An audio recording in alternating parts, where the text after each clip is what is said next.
স্বাধীনতার পর দেশে আবাদি জমির মাত্র 15% ছিল সেচের আওতায়। সেই সংকট মোকাবেলায় খাল খনন কর্মসূচি শুরু করেন শহীদ প্রেসিডেন্ট জিয়াউর রহমান।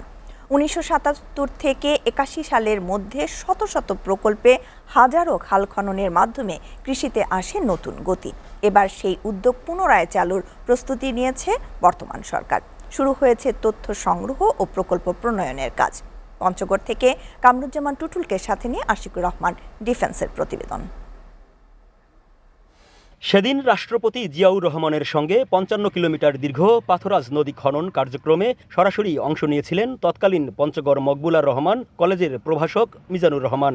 উদ্বোধনী সভায় তিনি পাঠ করেছিলেন মানপত্র।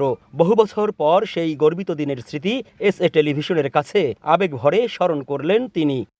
সারিবদ্ধ লোক দাঁড়িয়েছিল, সেখানে দুটি কোদাল ছিল, একটা ডালি ছিল। আমি একটা কোদাল নিলাম, প্রেসিডেন্ট একটা কোদাল নিল।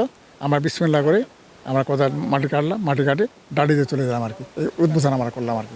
জিয়াউর রহমানের পুত্র তারেক রহমান প্রধানমন্ত্রী হয়ে নদী খাল খননের ঘোষণা আসায় খুশি উত্তরের সব শ্রেণী পেশার মানুষ। তাদের আশা পিতার মতো পুত্র তারেক রহমানও যেন আসেন খাল খনন করতে। এখানে জিয়া রহমান আসছিল, এসে খনন করছিল। প্রধানমন্ত্রীকে বলবো যে আপনিও আপনার বাবা যেই জায়গায় শহীদ রাষ্ট্রপতি জিয়াউর রহমান যেই জায়গায় পদতুলি দিয়েছিলেন, খাল খনন করেছিলেন, আপনিও এসে যদি এখানে আবার এক কোদাল খাল খনন করেন। ত্রয়োদশ জাতীয় সংসদ নির্বাচনে বিএনপির অন্যতম প্রধান ইস্তেহার ছিল নদী ও খাল খনন কর্মসূচি। সেই অঙ্গীকার বাস্তবায়নে জোর তৎপরতা চালাচ্ছে প্রধানমন্ত্রী তারেক রহমানের নেতৃত্বাধীন সরকার। ইতোমধ্যে দেশজুড়ে পরিদর্শনে নেমেছেন পানি সম্পদ মন্ত্রণালয়ের দায়িত্বপ্রাপ্ত মন্ত্রী ও প্রতিমন্ত্রী। জিয়াউর রহমান যেমন আমাদের খাদ্যের স্বয়ংসম্পূর্ণ করেছিলেন এবং খাদ্য রপ্তানি করেছেন, আমাদের বর্তমান প্রথমে তারেক রহমানও সেই লক্ষ্য বাস্তবায়ন করবেন এবং সেই লক্ষ্য বাস্তবায়িত হলে। পানি উন্নয়ন বোর্ড জানায় পঞ্চগড় সহ উত্তরাঞ্চলের 16 জেলার 50টিরও বেশি স্থানে সরাসরি নদী ও খাল খনন কার্যক্রমে অংশ নিয়েছিলেন সাবেক রাষ্ট্রপতি শহীদ জিয়াউর রহমান।